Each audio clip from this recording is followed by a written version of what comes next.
Hey guys, I'm back with another episode of my podcast, and today my guest is Andrew Vaughn.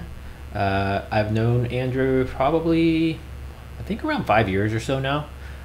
Six, actually. Six, okay. Yeah. So we met, similar to how I met one of my other guests, Kevin Tarney, that I had on recently. We met through Explore Houston, which was a group that our mutual friend Maria had started. And we just kind of picked 3 or 4 places in relatively close proximity in the Houston area, and we'd go spend a day just exploring those places and taking interesting photos and videos and getting to know our city. And through that, we also got to make a lot of new friends. So it's thinking back now, that 5-6 years ago, a good handful of the people that I still communicate with on a regular basis came from there. So but with that being said, Andrew and I also have a lot of similar things that we're interested in. I love photography and also video and film. And Andrew is also in the photography and film. He does film on a little bit more professional level than I do, but I also learned from Andrew a little while ago, because we did some Harry Mack reaction videos, that he has some interest and background in music as well. So kind of let you roll from there, Andrew. Yeah. I mainly dabble in film right now. I'm really, the Explore group in 2016 was the first group of friends that I had that were more creative. So that was the first time I really hung out with other people who were interested in photography, and through that I learned more about video. Since then, I've been working as a freelance videographer largely, which later translated into doing productions. I did my first music video in March of 2018, and I've just been going strong ever since. I've kind of lost count of how many I've made. I think it's probably 12 or 13 now. That's cool. Yeah, it gets a little tricky because you'll produce them and you'll edit them and they're ready, but the client won't release them. So it'll be sitting for a little bit, and then you'll forget that you've done it, and then it's out, and then everyone's all impressed, and you're so removed from the project that you kind of forgot that you did it. Does that happen because they're trying to build it around the release date of the track or the album? Well, to get into a little bit to the Houston scene, it's a lot of it has been a mix of that, but it's also been just a mix of like some artists not being confident to release it.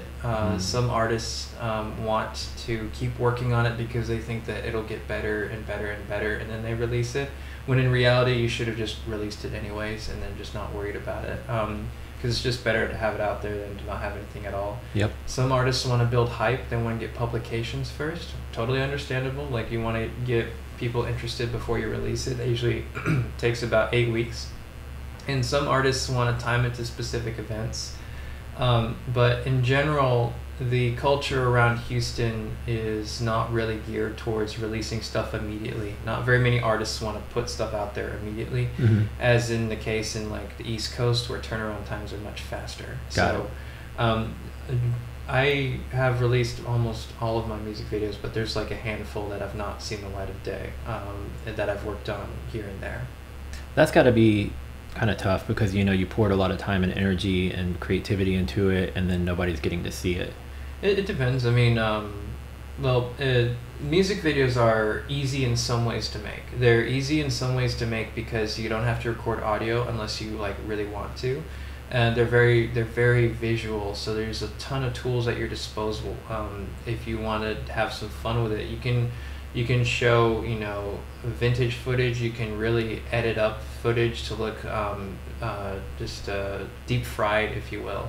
You have a lot of tools at your disposal. There's a lot of ways you can have fun with things, and you can be creative with them. But they're hard in other ways. They don't make much money on their own unless the artist themselves has a vehicle to put it through. They can be challenging to be different. It can be very easy to fall into the trap of being derivative when it comes to music videos. Yeah. And you're dealing with a lot of musicians who are up and coming, who have jobs, who have families, who have kids to take care of. So they're like trying to let you do your thing. They're trying to get this music out there, but at the same time, they have so many other priorities that it can be very difficult. But it's just like, it's one of those things that I really enjoy doing, mainly because of the creativity aspect of it. A lot of clients, when I started, clients really kind of asked me to do their ideas and bring them to life. But as time's gone forward, I've been able to pitch my ideas to clients, and then the artists will sign off on it, or they'll ask for some minor tweaks, and then I get to execute my vision, which is very creatively satisfying. That's awesome. I don't know if you know this, but back when MTV kind of first came about and they started making music videos, it was obviously a new thing. It used to be that pretty much it was independent companies that would make the music videos, and they would typically have three options, three pitches. They would pitch it to the record label or the artist, and they would choose one of those, and then that's the video they would roll forward with. It wasn't till like, I would think, mid to late 90s where the artist started saying, this is what I want my video to be, this is what I want to do, with the exception of probably like your Michael Jacksons and some of these other people. Thriller was really the first one where like people like really paid attention to it. Like you can watch I love pointing out ABBA's music videos where it's just them like standing like this, like shoulder to shoulder, and it's just nothing but zooms on a white background. It is so much fun to watch. Like Man After Midnight is literally just that over and over again. And then you have like Staying Alive by the Bee Gees. Yeah. They're just walking through rubble, and it's really fun to watch that video for what it is. But Thriller comes out in what, 81, I believe, somewhere around there. Yeah, Thriller comes out. It has a massive budget, it has a story to it, it has sound elements to it, completely changes the game. You have Madonna come out with Material Girl, and like so many other music videos. She was fantastic in that too. Madonna's Vogue is probably one of my favorite music videos of all time, which is actually directed by David Fincher. But like Madonna and Michael Jackson really changed the game as far as I want this to be executed, and this is how it's going to go. Yeah. Now I want to go see some of your videos. So unrelated to music videos, but one of my side projects being Ghost Texas, it's a unique thing for us because we don't know what our storyline is going to be until we're done filming, right? So we can kind of have an idea of things that we want to touch on, things we want to try to investigate about, but then we have to kind of rely on the results of the investigation to then try to piece together some sort of timeline of a story of things that happened as we started till we finished. And although we haven't put out a ton of episodes with that, we've been doing a little bit more creative direction with each episode that we release. And so that's been kind of fun for me to try to take my editing to the next level, I guess you could say. Like, I'm not going to claim to be like an editing wizard, but considering I have zero training in it whatsoever, I think I've put out some pretty cool content. When you compare it to something like what we've done, reaction videos or the podcast, where literally it's like, okay, everything's in order, chop, chop, chop, split it into 4, and it's done, so I enjoy that. And I too did a music video, which we only completed about 3/4 of it, for a friend of mine that's a rapper, Young Pro, and we just never could really quite coordinate the timing to finish out like the last bit of it. And then he paused on his music for a while, and then when he kind of came back to doing it again, video wasn't a priority for him at that time. And then fast forward a few years, and he has put out some videos, and he did it. He's from California, so he kind of floats back and forth from Texas to LA. Gotcha. And so he ended up with some LA people that did his videos. But I didn't mean to cut you off with your... No, you're fine. There's some of that too in music videos. With film in general, it's the film you've written, the film you're shooting, and the film you're editing. Those are 3 different films. I was doing this music video called God of the Mountain for this band called Stoneside, which is based here in Houston. Probably one of the best run bands I've seen so far in Houston. There's some like really well run bands out there where I'm like, y'all are doing everything like right. You're doing the marketing, you're doing the production, you have the lineup, you have the chemistry. Like, if it could all work out, if you could just catch a spark. And I was editing. I conceptualized God of the Mountain a certain way, based on purely visuals, because the whole video is performance, very little narrative in it. And then like, as I was doing the edit, it kind of came together for me personally what the video was actually about. Now the subject matter is about a school shooting, because the band Stoneside, the whole thing is that they commune with the dead and then they tell their story so that they can speak again. Mm. And so they will find stories of people who were killed or people who died maybe due to unforeseen circumstances, and they will write music about it, and it's phenomenal. That's interesting. Yeah, so I'm making this video for a song about the intense, visceral, like, aggression that you would feel towards someone who would shoot up a school, especially, like, you know, in elementary school, someone who would be so depraved to actually do that, where it makes you so angry that you might actually become that person yourself. You know, you might actually drop down to their level in response to it. And I'm editing the video, and I shot half of it in black and white, and then I found out how to color wash it in red scale in a way where it wouldn't be lossy, because a lot of red digital footage will get lost in pixelation. I'm like, okay, cool, we have this right here. And then the other half of it is shot in a very cool blue. Okay. And then as I'm going through it, I'm like, oh, okay, so this is about, like, duality. Again, all my music videos have an element of duality to them, or juxtaposition if you want to get all fancy. Yeah. But I'm editing it, and I'm like, oh, this is about having to fight that urge, to be just as aggressive, or fight your temper when you lose it, when faced with, like, such utter moral depravity. Yeah. And I never really came up with that with the conceptualization. That wasn't really until I, like, almost nearly finished the edit that I realized what it was. It just kind of came naturally. Yeah, I mean, there was elements of penance to it. There's a lot of elements of penance. We did, like, you know, 20 performance takes after, like, 4 hours, and then I got the the singer to do some, like, basic inserts. And so I was like, why don't you, like, be on your knees and then just put your hands over and then cross yourself. And then, like, we tried all these different things, you know, like, try rubbing your hands together.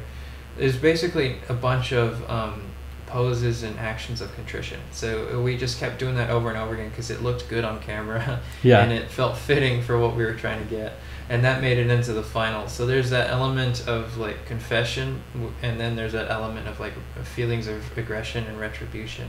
And it didn't really come together until it was really, a lot of it was in the edit and the shooting, and not really the conceptualization. Got it. There's a band that I did a photo shoot for, Mm-hmm. that they ended up doing a music video, and the lead singer, he went to film school in New York, and so he shot and edited his own music videos. Mm-hmm. And since I had done their photo shoot, he called me to be as a guest on their video, and now I can't think of the band. It's a Houston band. They're no longer together, but the lead singer was in the movie Dukes of Hazzard. Oh, yeah. Where they're rolling around in the circle in their car, in the rebel car. Yeah. And there was a couple African American guys who were like, what's this dude doing? He's the guy that was in Dukes of Hazzard too. The lead singer was the dude in the movie, which was kind of comical. And I need to reach out to them. I haven't talked to them in so long. But then the bass guitarist is now a very well-known Houston artist, and his name is Vincent Fink.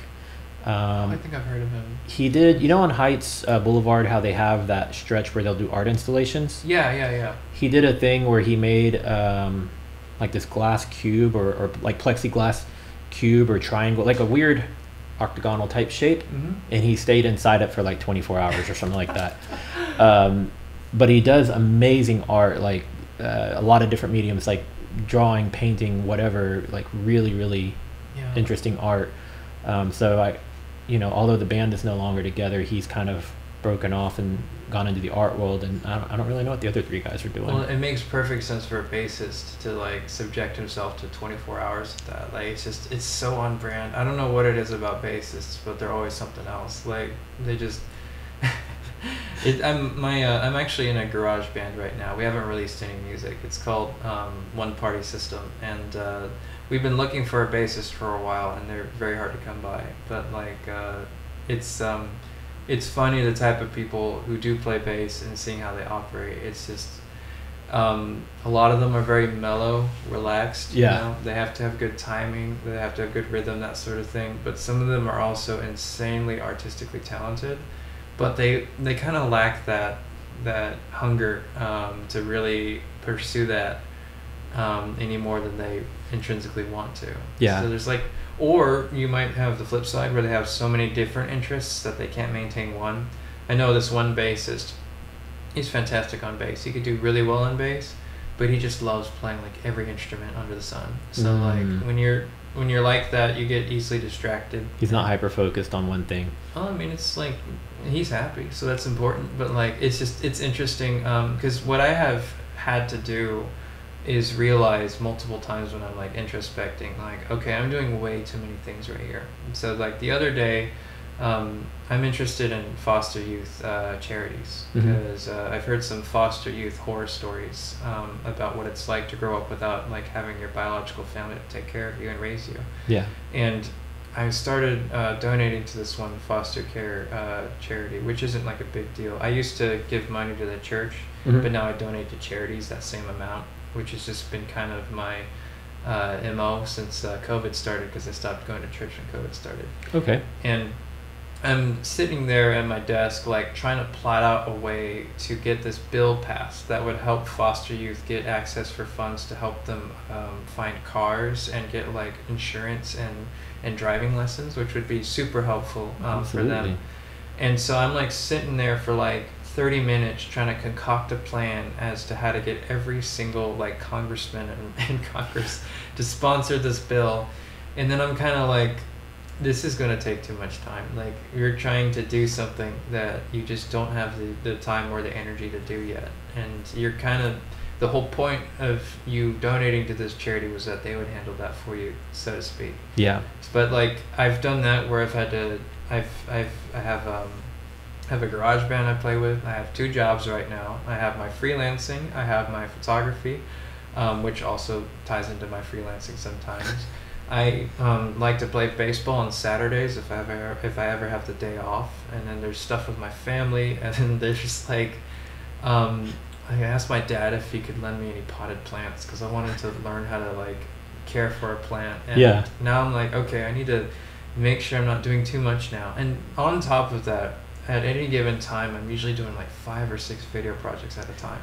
So like I definitely overstuff myself with activities. I think it's a thing of creatives, you know, like I do my photography, I do my video stuff as well. So like I started off doing YouTube for fun, then I was like, oh, I want to start doing vlogs. Okay, I'm doing vlogs. Then I started doing the reaction videos, and then I started doing now the podcast. And then I have the side YouTube channel for Ghost Texas. I work a full-time job, you know, running a media and marketing department for a mortgage company. And then, you know, projects fall in my lap all the time. I also do full-blown web development and websites. And so it's like, you know, and then somebody will be like, hey, you want to come shoot a wedding? I'm like, no, I don't want to shoot a freaking wedding, man. Yeah, it's I'm not against shooting a wedding. I'm down to do it if I can fit into my schedule, because that can go straight into funding my projects. But that's like one that's a good sign when you're doing something creative and you want to just take on as much as you can. That's always a good sign. But I do think that it's important to have that level of focus. I agree. Where you're not too divested doing a bunch of different things. Like, because I mean, I like doing film, but I also have a TikTok. I have 82,000 followers on my TikTok. Really? Yeah, I do educational TikToks, or I do a lot of like personal opinion, but I try to make sure it's not like malicious or anything. Just like very straight, like this is what it was like for me. And every now and then it takes off, and like one TikTok I make will get like 900,000 hits or so.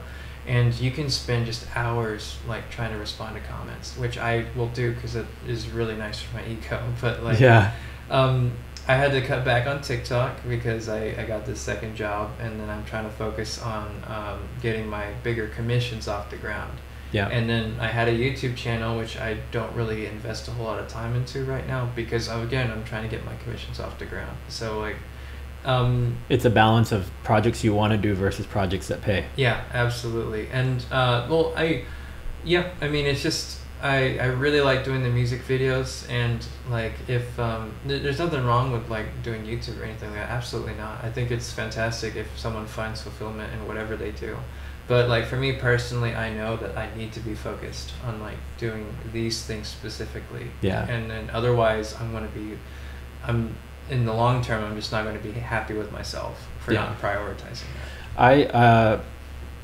I, most of the stuff that I love to do with film and photography and everything is all funded by my actual day job, Yeah. so it's like, I'm nowhere near ever breaking even on all the equipment I've invested in Yeah. over the years, but I enjoy doing it just because I enjoy doing it, so Absolutely. it's like, if I was ever to be able to make money from what I'm doing, I mean, obviously I make a little bit of money, but like, Mhm. Well, it's just like making $100 a year off of YouTube Well- is not like gonna pay for all this equipment. yeah, but I mean, your hobbies don't all need to be monetized. No, that's what I'm saying. But I'm Yeah. saying like it would be amazing if it could become that. If I could make that transition Absolutely. to do the things that I love for a living versus doing the things I love as a hobby and having to do something that I'm not as excited about to be able to fund it. Yeah, I like doing those. I work at the bakery at Costco right now. It's a great job. Like I like working there, but I specifically like working there because it's very mindless and intuitive. So I'm just doing a lot of assembly line tasks over and over Just again. repetitive. Exactly. So that way, like, I mean, I can handle customer service, no problem. But it is a fantastic space for me to get like thinking, form a train of thought, get ideas into my head, that sort of thing.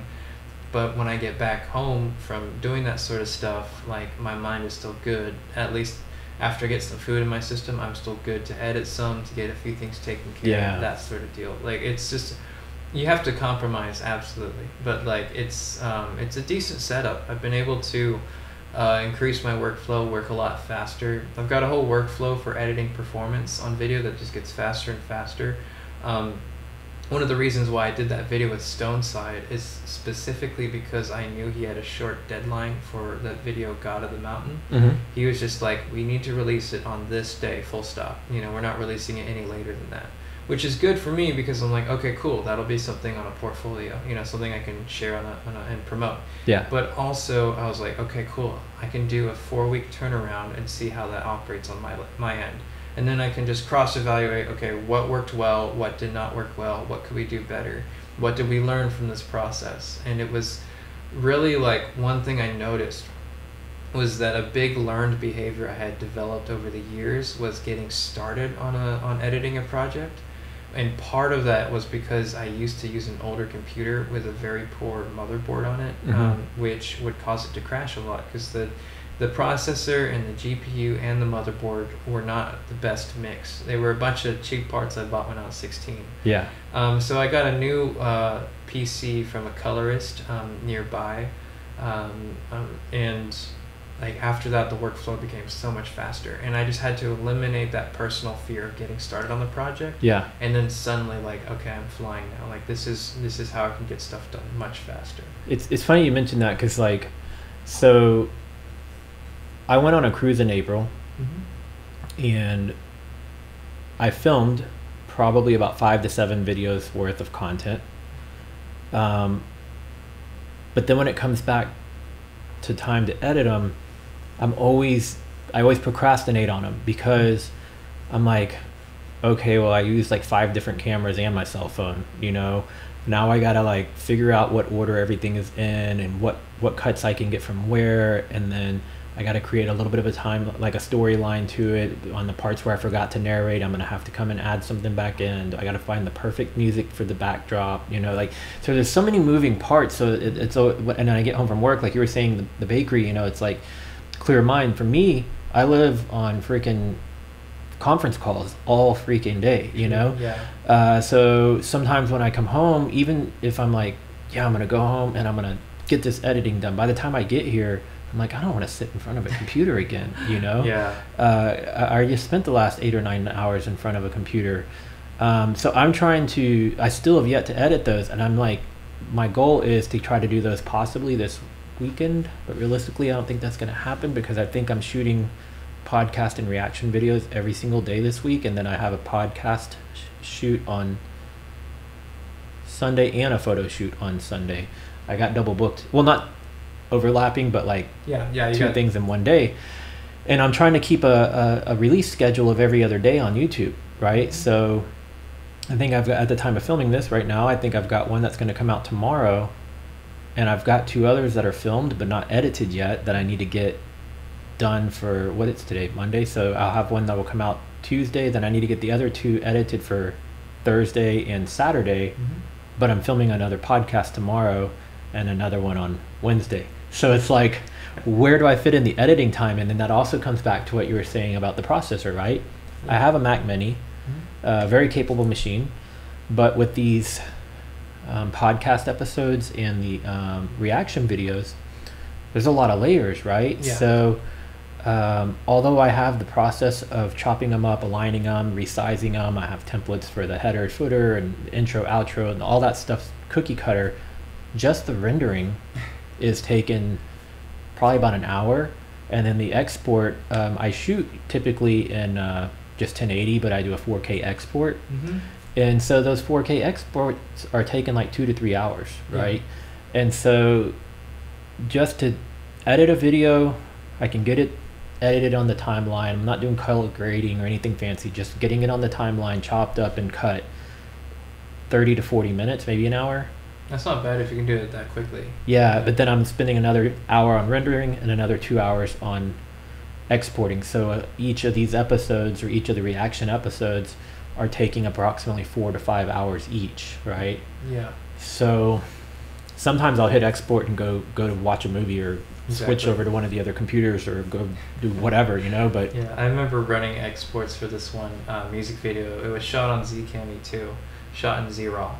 And I remember running exports on it and basically checking back every hour and a half to see if the export worked or not. Like, not even if it was done, but if the computer crashed. And like, well, that's the other thing. I have to run in here and like move the mouse, yeah. so it doesn't go to sleep in the middle of the export. Well, I will put on like fire crackling 10 hours, and then I'll put it on like 240p, and then it will just be running, and that'll keep the screens from going off. And Yeah. I'll just run that. But I also I remember working on Movie Maker and then finding out, oh, you have a video layer, and then you have like another layer for effects, and then you have another layer for text. And then I would just like make 3 layers of whatever I wanted. And then if I wanted more, then I would export that, then edit the export. And then you'd have 2 layers of audio, like one for voiceover, one for raw audio. And I think maybe one for music. I can't remember. It was so long ago. But I would basically just run through those, 5, 6 layers each time. Yeah. Export it, and then run through that again, and then get it as like deep fried as I could, and then that would be like my short film. And now I'm switching to where I'm doing it on Premiere, and I'm running like 26 layers up. Yep. Of all the different performance takes, and then all the different audio takes, all that combined. And it's just like, it's convenient, but like, if you don't have that technical aspect locked down, then you can run into some really fast problems, which will develop into learned behaviors. Yep. And I've gotten like really fast to editing, which has been really satisfying for me personally. That's been like probably my biggest personal focus over the past year or two, is just getting that turnaround time faster. Efficiency. I'm efficient by default. It's a natural habit. To me, anything that takes a lot of time feels like wasted time to me, and I'm like, how can I make this faster and easier without losing quality or creativity, Yes. That is one thing I picked up on a few of my other projects, was just the rushing aspect. Just like rushing pre-pro is just a bad idea. Like, if you rush any sort of prep for crew, or especially for crew, but if you rush any prep for creativity and ideas, and you don't have any B or C ideas that you can pull out if A isn't working when you're there, then it's just you're not going to end up with the same product. And that's probably going to be the next thing, is just focusing more on prep. As far as like the edit itself, like if you don't have enough time to edit, you're going to miss a lot of micro things here and there, and like it will really show. Not only will you see it, but people who are trying to see your work from a professional perspective, they will also see that, and that could be like nails on a chalkboard. I got to learn a lot of video stuff on the job, and so when I worked at Comedy Driving, part of our SEO strategy was to have content pages for every single county and every single major city for the state of Texas, right? So there's like 300 or so counties in Texas, and then you slap on an additional probably 50 major cities, right? Yeah. Outside of just your Austin, San Antonio, Dallas, there's still some other big cities. So we started with Texas, and then we did Florida, Arizona, and New Mexico. When it was all said and done, I made it over 600 or 700 videos. Wow. That were very cookie cutter, like, and it was very boring to film because I just had typically a female comes, do a script. Yeah, just conventional, right? Yeah, and just do the script, and then the nice thing of it is it was about a 2 or 3 minute video, maybe 2 minutes, I don't remember. The first 30 seconds was an intro line about that specific city or that specific county. All the rest of the video was identical, right? Yeah. So that was what I picked up on, like, right away. Like after the second or third one, I was like, wait, this is stupid. We don't need to film all the rest of the video over and over. We just need to have a cut scene or a way to that it doesn't have a harsh cut like vlog style, right? And so that's when I started realizing, okay, multiple angles is always a plus. So when you're able to have two or three cameras, because if there is a place where you have to do a cut, all you got to do is start over again, but then flip the angle to the other camera, and nobody's going to know that there was actually a cut because you just switched your angles. Or you find some sort of a B-roll clip that you can drop in, and same thing, and you could take the audio, and the audio is still overlaid over that B-roll clip and then leads in back to the person. Yeah. And nobody notices that you actually shot that at different times. And then organizational skills, like when I started using the bins on Premiere, and I'm like, okay, all audio files go here. Each audio device is labeled out, right? All my cameras go here, and then all the different takes from the cameras. If there's video elements or B-roll, like canned footage that you use, so I have everything like labeled out. Yeah. When I was first doing it, you just dumped all the files in there, and you're like, didn't take the time to name files, and you're like, damn, I don't remember what video I'm looking for. There's 100 videos here, so what I've been doing, I don't really go so far to name. If we're doing a narrative, if I'm doing a short film, the takes will be named, especially the audio takes will be.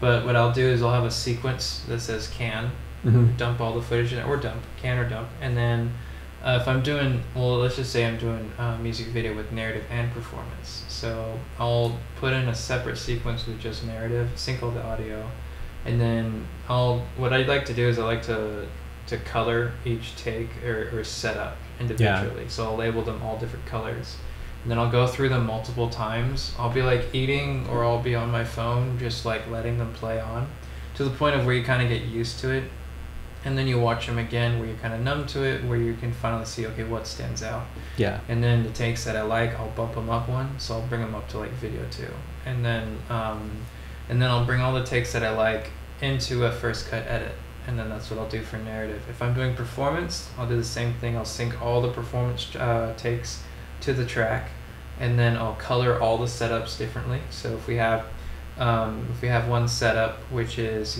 set in like a blue location, label in blue, and then another setup set in a red location, labeled in purple, easy enough. And then I cut out everything that is a mistake. So boom mic in shot if we have it, or camera in shot, crew in shot, anything like that.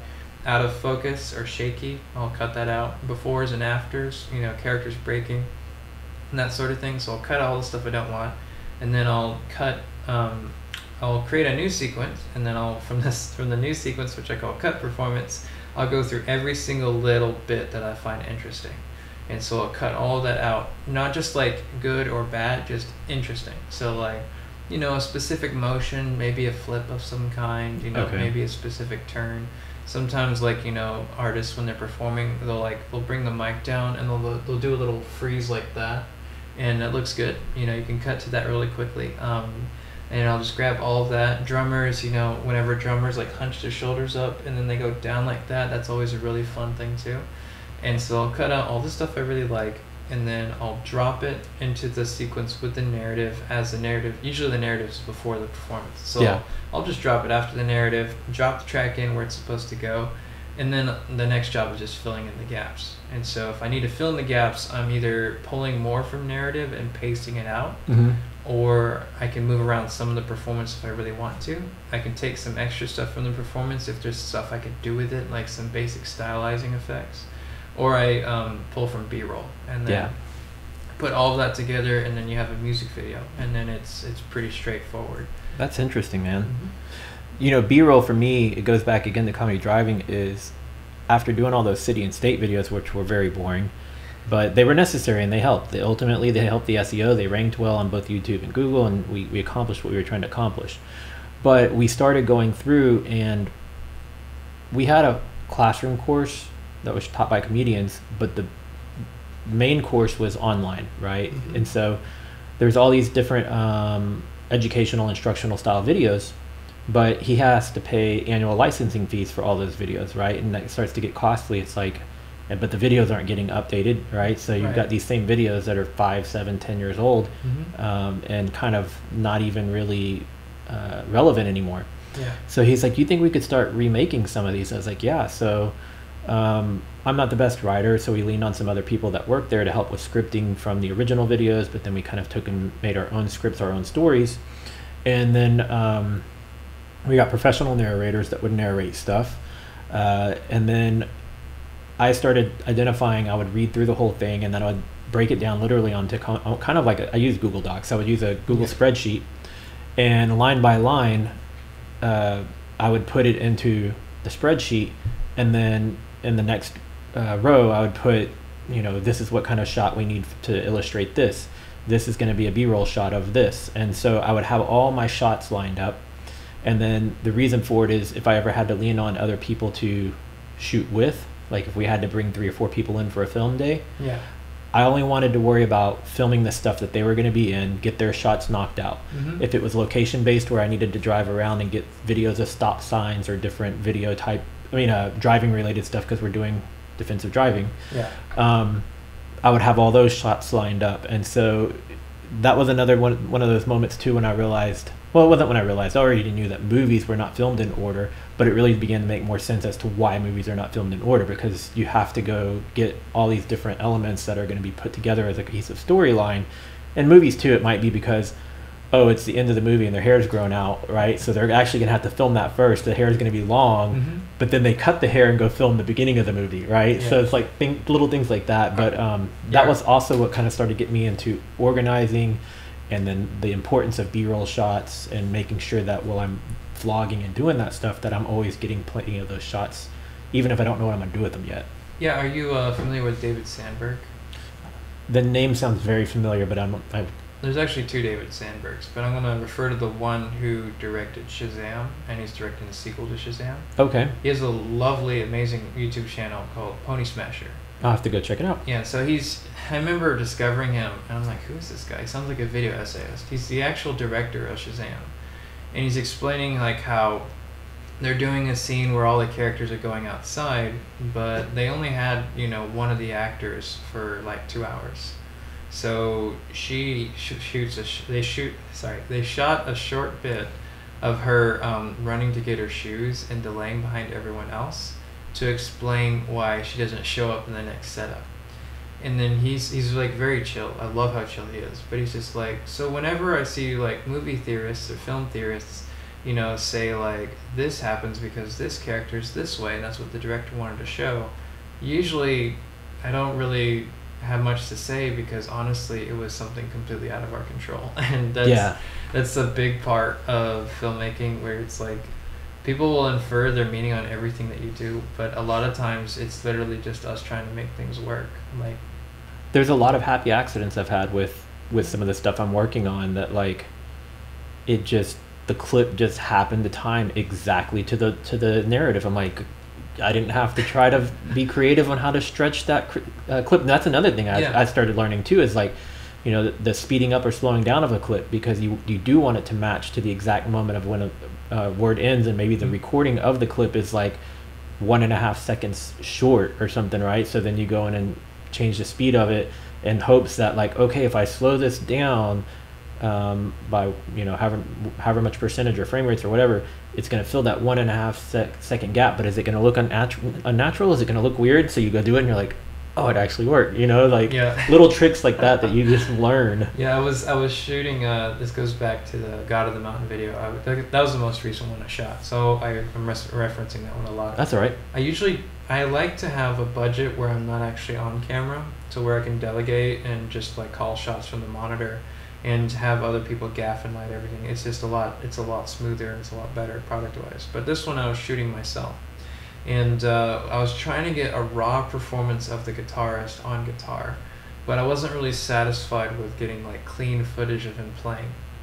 And so as I'm shooting, I hit up the shutter speed option, and I literally just keep lowering the shutter speed as he's playing, and it just becomes clippier and clippier and choppier and choppier. And then finally I'm like, oh, okay, like this is what I want. This is raw. Like, you wanted it more gritty. Yeah, I wanted it more gritty. I mean, it came out the way it came out, but it just, like, it was so clean and smooth and well lit and everything.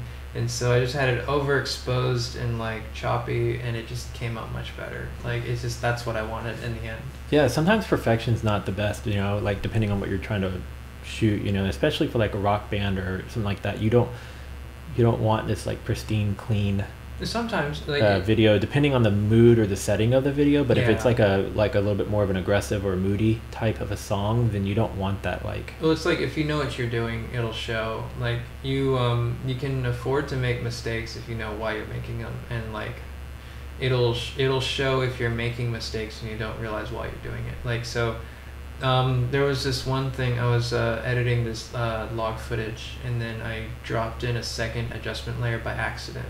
And so this was a lot of jungly sort of vibe. So it was a lot of green and gold. It's that sort of thing, green, gold, yellow, that sort of color scheme. Yeah. And so I dropped in this additional adjustment layer, and then it turned all the skin tones that were in the highlights, it turned them red, like blood red, and it worked really well for the video. So I sent them an edit of it, and they really liked it. And then I looked at it when I was rewatching. I'm like, we have a lot of clipping here. So I found out like how to just tweak it ever so slightly to where it would look a lot more natural on their skin. And like, technically speaking, either one of those would have been fine, but that extra little 5% there to where you show that it was actually deliberate that you did that and not just a mistake, people will register that positively. And you can definitely break rules all the time, but it's important to like actually know why you're doing it and like how to get a little bit more precise with it each time, so that you're not just goofing around. Yeah. One of the things I found interesting too when I started hands-on editing is that for a while, when I watched movies, commercials, TV, anything, I couldn't watch it normal anymore. I'm like, oh, they did that cut there. Oh, I'm just always kind of like envisioning the set and where people are. And like, I always find interesting in movies and things is when they get a good straight on shot in a mirror or a window. Yeah. I'm like, where the hell is the camera? Like, how can you, even if you try to CGI that out of there, like, where's the camera placement? Like, well, sometimes it's a green screen. Contact did that very nicely. It's one of the most seamless shots out there. I enjoy watching reality TV because I love picking it apart like that, where it's like, okay, they put in these sound effects here to emphasize this moment. It looks like these contestants are, like underslept and they're like underfed, and it looks like they've been giving them alcohol, so they're fighting with each other. Or you'll see them cut to reactions that don't match in continuity. Or you'll see, you'll see perfect lighting where there shouldn't be perfect lighting, and little things like that are really fun. Like, it's I remember I was watching Bling Empire on Netflix. It's like an Asian keeping up with the Kardashians. Oh, I know what you're talking about. Aren't they from Houston? I don't. It's 4 Asian families, right? And I thought 2 of them were from Houston. I can't remember. It was about 2 years ago. I remember when it launched. Yeah, I was dating this woman at the time who wanted to watch it with me, and she's like loving the drama. Well, I'm loving the production aspect of it. And yeah. It's just like, that's how I can enjoy reality TV, because otherwise, like, the only show I can really enjoy is like Kitchen Nightmares. But like, being able to pick stuff apart like that's also really fun because it just makes you appreciate things. Like, have you seen Euphoria on HBO? I haven't watched it yet, and I've heard a lot of great things about it, and it's like on my list. Yeah, it's such a great show on multiple levels. But one of the things they do a lot is they do a lot of crane deck lighting. So they'll be biking through the streets. They'll be biking through these orange farms, and they'll have this really nice moonlight in the back. That only gets done if you bring maybe a scissor lift or an actual crane all the way up in the air. You shoot a ton of light downwards, and then you fill it up with haze, or you get natural haze if you're lucky. Yeah. And like that takes so much time and effort to do, and it looks fantastic. I think it's just super fun to watch. They also did an episode with a lot of fireworks, and they're shooting. It looks like they're shooting at 1.8, maybe 2.8, and this is at nighttime. Super shallow aperture, or shallow aperture. Shallow depth of field. Yeah, if you will. And so they had these amazing effects where they're getting these nice crisp close-ups with super bokeh'd out fireworks as they're going off, and it looks so cool. Like it's one of the nicest looking shows, super stylish and everything, and you can take a lot of inspiration from watching it. I like, okay, so do you know who Peter McKinnon is on YouTube? Yeah. Okay, so he's done some reaction videos to these behind the scene videos of movie scenes, and also a lot of these like incredible single shot clips. Have you seen those videos? I've seen a few of them. If you're talking like Alfonso Cuarón's in Children of Men, I've seen that one behind the scenes. A lot of Wes Anderson, a lot of his stuff is also done very seamlessly. Like some of the ones, there's this one shot where, and I don't know what it's from. It's like, it looks like kind of like a small apartment, and they're filming the subject, and then it cuts to the, like, let's say to the left or something, right? Yeah. And while it's to the left, all these people run in and pull all the furniture out and pull different furniture in, and then when it pans back, now it's like a different room or something, and they do this like 5 or 6 times, and it's just amazing because the cameraman, everybody has to be exactly on point. Yeah, there has to be silence, right?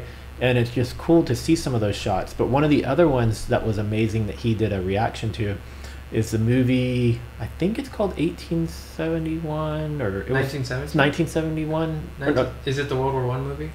Or 1917? Yeah, that one that was on, I think it was Apple TV, where there's a scene where the guy's just running forever, and there's like cannons and bombs and things going on. Yeah. That was all a single take, and like the way that they accomplished that shot, it's just amazing. And you're just like, let's hope they never have to do that take again, because that dude's just like running and just going forever. Yeah, and then he gets tackled by the extras. That wasn't supposed to happen, so he just kept going through it. That was a really fun, like, I remember watching that in theaters. That was a really fun experience for what it was. And it's like, I wish I could get to the point where I have a budget where I could pull stuff like that off. Like, that would be immensely gratifying to be able to do something on that scale. Like, there's one of my favorite action movies is John Woo's Hard Boiled, which he made when he was back on the East Side. And it has this one take that's like 4 minutes long of Chow Yun-fat basically shooting up a hospital full of corrupt... I haven't heard that name in a while. Yeah, but he's like shooting up a hospital of corrupt cops, and then they go into an elevator. As the elevator is closed, the crew is resetting everything for a different floor. And then the elevator's closed for like 20 seconds, and then it opens up again, and then the sequence continues. And it was like it didn't really move anywhere; it just opened and closed doors. Yeah, it was John Woo on the camera, and he goes to slow motion he goes to slow motion, and he starts like over cranking it. Sorry, under crank speeds up, over crank slows down. So he starts over cranking it to get slow motion wherever he wants, and he has to be very specific with it because they're shooting on film.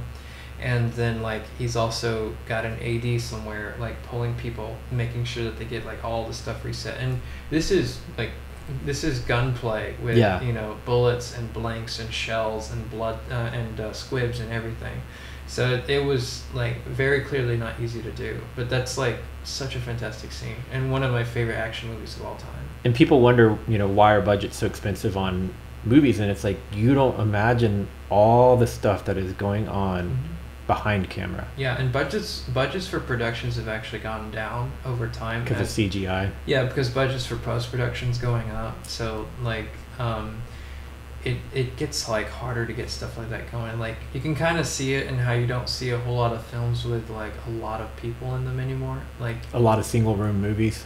no, yeah, there's like that, but it's like even crowds. Like you see movies either with maybe 20 to 100 people in them, and then you see movies with giant crowds. Yeah. Like you don't really see a mix where you've got like 600 or 1,000 people present. When you do, it's like really cool. That's usually for like war films and some like historical dramas, but movies are getting like a little frustratingly smaller like that. And then you watch like Gone with the Wind, and you have that one scene where Scarlett O'Hara is surrounded by all these wounded and dying Confederate soldiers, Mhm. and the camera just goes out and out and out and out, and there's like a Endless. 1,000, maybe 2,000 extras all dressed up as Confederate soldiers. It's like, Could you imagine accomplishing a shot like that back then? yeah, I mean, it's just like they actually had it down pretty well back then, like because they've been at it for like 20 years at that point. But like you don't have any walkies. You're communicating by megaphone. Maybe you have like a PA system. Yeah. But like you have to get all these people coordinated and doing what they're supposed to be doing. And like this is in the hot sun in California or New Jersey if they were still filming there. But like it's just that's not easy at all. Have you watched the movie Aviator, Leo DiCaprio? Yeah, I love Aviator with the And I liked when he started getting into film. Yeah, with the Hell's Angels. He did. Yeah, and he shot the whole thing in black and white, crash planes, Yeah. all kinds of craziness, and he's like, colors out, we're gonna redo it all. Yeah, I've actually watched Hell's Angels. Oh, really? Yeah, it's a very weird movie to watch, because it's like stepping through a door. So the movie has like kind of like watching like a special edition Star Wars. Like half of it is like very clearly meant to be a silent film. A third of it is very clearly meant to be talking film, and then there's parts where it just gets into color for no reason. Like, oh, this scene is in blue scale now. Okay, like let's watch it. I mean, it's clear that somebody who'd never made movies was directing a movie, and he had millions of dollars to do whatever he wanted. So I would disagree. It was partially just like the technique at the time, and it's just like you're going through a transition where you're shooting a movie in like 1926, I believe. Yeah. And then you release it in 1930. But it's really a turning point film where just a lot of stuff was changing. But they have like every scene is transitioned by a crossfade, and there will be scenes that are like 2 lines long. There's a scene where a guy comes in, he's like, I've joined the army, and then his brother's like, you're a fool, crossfade in. so crossfade lots out. of crossfades. Yeah, you have one scene in color with Lana Turner, I believe. And she looks beautiful in that one scene in color. You're kind of like, why was that there? But like, it's good. But there's also like a really fun dogfight in the end, which is just incredibly done practically with a bunch of planes just flying everywhere. As in The Aviator, it was really that crazy. And that is where the movie is enjoyable, like just that spectacle. Where is that available? I imagine it's probably on Amazon or something. I got a DVD from the library. Okay. Yeah, it's old school. But I still got, dude, I miss, like, so I have a Blu-ray player downstairs. I have a collection of close to 1,000 Blu-rays and DVDs. Wow. Yeah. I only have about 50 of them here because I just don't have the space to store it, and it's just sitting in my parents' house right now. But I miss that because, like, what I run into right now with streaming is quite often of what's available to watch is not always the best thing to watch. So I watch a ridiculous amount of movies and TV shows because I live alone, right? So it's like, if I'm, like, for instance, I was talking about video editing, right? Well, and then I got 3 or 4 hours to kill while I'm waiting for rendering and everything to take place, so I'll go watch a movie or I'll binge a TV show. I'm to the point where just about every streaming service imaginable, I have to find something I haven't already seen, right? Yeah. So like with the show Euphoria, you're talking about, it's on my list, but something like that, if it's more visually appealing, I don't want to multitask. I want to like really take it in. Stranger Things, I don't want to be working on a website and Stranger Things is running off to the side. I want to visually see what's going on in Stranger Things. If it's I don't know, what's a good example of a show that doesn't really involve you having to be focused on it, or a movie that you have to visually watch it? But you could probably say like All the President's Men is up there. Fantastic movie. The only thing like technical about it that was interesting was they have a split diopter effect throughout it, where like two things are in focus at the same time. Oh, okay. Yeah, but that is a very much like a talking film, and it's really cool how much like it hooks you. But I've actually had some luck. Tangentially, I've been having some luck on YouTube finding free movies, and I've been enjoying those. Like, I believe The Aviator was actually on there for free at one point, and Napoleon Dynamite, all these great films that like Nacho Libre was on there. Yeah. Too. So it's just like it is a very happy surprise to see stuff on there. Pleasantville, one of my favorite. Yeah, that was where it started in black and white, went color. Yeah, it was. It's such a fun like. There was that period in the 90s where they were making that deconstruction of the nuclear family and the suburbs in America with Pleasantville and American Beauty. And that appeals to me so much because it deconstructs a lot of things that I was personally going through and dealing with culturally that like don't really make a whole lot of sense from an outside perspective. Yeah. So that's also available. But how did we get on the topic of Howard Hughes? I was trying to remember. Oh, because I brought up Aviator and Yeah. and shooting in different Formats, right? format. Well, because you were talking about you did something that went from black and white to color. Yeah, I think that's how we came into that. I don't even know. right. There's a Hell's Angels as it stands is a very important movie for what it is. It started a lot of things that like went down the line. Like with Hell's Angels, you get stuff like the Wizard of Oz. You know, Yeah. that's what happens for better or for worse. Could you imagine if he had a GoPro at his hands back then? Oh my god, he would have his OCD would have triggered right then and there. Like he would have like all that brain damage from like having to deal with something like that immediately. But like You know he's buried here in Houston, right? yeah, he I've driven past his grave. The cemetery over there off Washington. Right. I find him very personally fascinating. I do too, man. I've watched there's some movies that I will watch over and over and over again. And that's one of those movies. Like I really enjoy that movie. I really enjoy the movie Catch Me If You Can. Oh yeah. And they're long movies, but I just enjoy the story behind them, as well as the cinematography on Aviator. I really liked that movie a lot. I thought it was done really well. It wasn't as I could be wrong, but I think it was one of those ones that did not do as well at the box office. Are you talking about Catch Me If You Can or The Aviator? Aviator, I think. Yeah, sort of. That's like 2004. I mean, I think Blanchett got like an Oscar for it, but it was a great movie in my opinion. I liked it a lot because like if you study film, Howard Hughes is that guy who's pushing the envelope for films, which eventually gets movies like Scarface. He made the first Scarface, Hell's Angels, The Outlaw. Then you have the League of Decency come in, and they start establishing the Hays Code, where they're like, you can't have this, and this, and this in film. Because most people don't understand how film in the 20s and 30s was a lot different than people realize. Yeah. Things like, same-sex relationships, same-sex attraction, same-sex affection, that sort of stuff, that was put in a comical light, but that was put in films in the time. Yeah. And you have a lot of violence, nudity, that sort of thing. That was also seen in films at the time. And then after the establishment of a few things, such as the Screen Actors Guild, which was formed so that you wouldn't actually shoot your guns at actors, which is how things were done before they had bullet squibs and all that. You have the Screen Actors Guild, and then you have the Hays Code, where you have to be very you have to be much more sanitized in what you show on screen. That really changes things in the film industry until 1967 with like Who's Afraid of Virginia Woolf, when that was really first starting to be broken down. And that starts with Hughes because he was pushing the envelope there. So that's interesting. I wasn't aware of that. Yeah. The a show that came out in recent years but kind of takes on to a similar era is Boardwalk Empire. Oh yeah, I haven't seen much of that actually. I binged it. So one of the other things I do on my YouTube channel is I do these time-lapse videos of me assembling puzzles. And I think I've got like 30 of those videos on my YouTube at this point. But what you don't always see is that off to the side I have a iPad, and so I'm typically watching movies, more listening than anything, but watching them when I'm assembling these puzzles.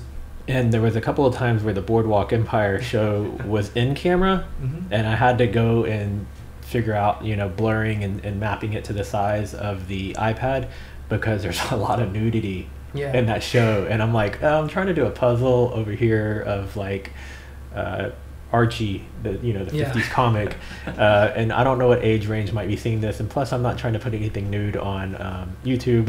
And that's funny because there was a Boardwalk Empire's 30s? Yeah. So when Archie was coming out in the 40s, there was this was before the era of like Girls Gone Wild and all that. So like if men would exchange leaflets of comic pornography with each other. Oh, like pulp leaflets, and Archie comics were like one of the most common ones. So like you can, if you feel like it, you can search on Google and look up the pulp comics that people made of the Archie comics characters. That is crazy. I had no idea. Yeah, it's I don't know if I've ever seen that. I like to take down notes of stuff I've never seen in films that actually happened, and because like I've never seen anyone actually show that in a movie, because it's just like. Because it doesn't really add to the story. It adds to the story to have like a young boy, looking up a woman's skirt, but it doesn't really add to the story to see a young boy, looking at a pamphlet. But like that was something that was really common back then. That now nobody would know what the emphasis of it is. They wouldn't grasp what it is. Right. We'll get to wrapping here soon because we're approaching an hour. But one of the things we were talking about music videos earlier, and there's a project that I've had in mind for myself that I've wanted to do for a while. And I just haven't put the time into it yet because I know it's going to be a bigger project than it seems like it is. But I use Artlist for a lot of my background music. And I was using Epidemic Sound too, but then because I was paying for both of them, you have to pay monthly for those. And I started realizing I'm not ever using Epidemic Sound. I just really like the music better on Artlist, so I dropped Epidemic Sound, right? Where I'm going with this though is the music on Artlist is a lot of it is even like, how are these people not on the radio, right? There's a lot of great music on Artlist. And so I started thinking, I was like, what'd be fun is to just make the unofficial music video to some of these videos. To some of these songs, right? That would be great if you want to get practice in. Exactly. And I just thought it would be like, what if I started making all these music videos? What's going to be weird is it's not going to be the actual artist singing. You're going to have to get people to look like the band or whatever. Or it doesn't even have to be a band setting. It could be a story of what you think the song means to you, right?